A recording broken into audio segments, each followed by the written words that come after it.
Hello, good day and welcome. I will be answering NECO 2019 Biology Past Question 52. The following fruits are dry indehiscent fruits except the following fruits are dry indehiscent fruits except A. Akin, B. Caryopsis, C. Cypsela, D. Legume, and E. Nuts. Now, dry indehiscent fruits are fruits that do not split up. They do not split open when mature, but usually fall to the ground fall to the ground where the pericarp eventually decay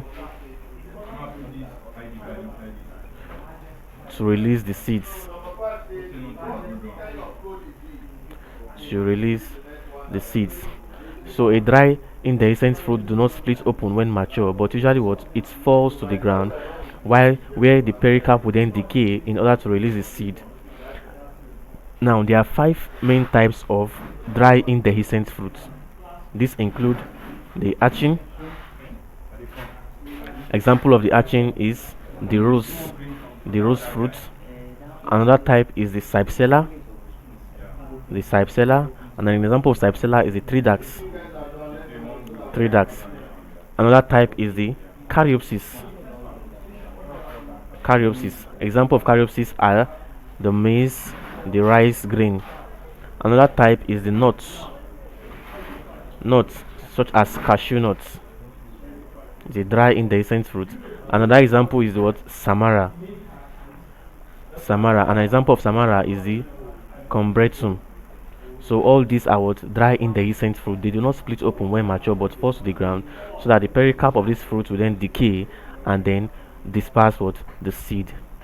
Now the question is that which of the following is not, that this except simply means an option that is not a dry indehiscent fruit. And from this we see that action is a dry indehiscent fruit, as well as caryopsis, as well as cypsela and nuts. But option D here, legume, is not a dry indehiscent fruit. Legume is a dry dehiscent fruit. So legume is a dry dehiscent fruit. Thank you and God bless you. Ensure to subscribe to the channel for more videos and past questions.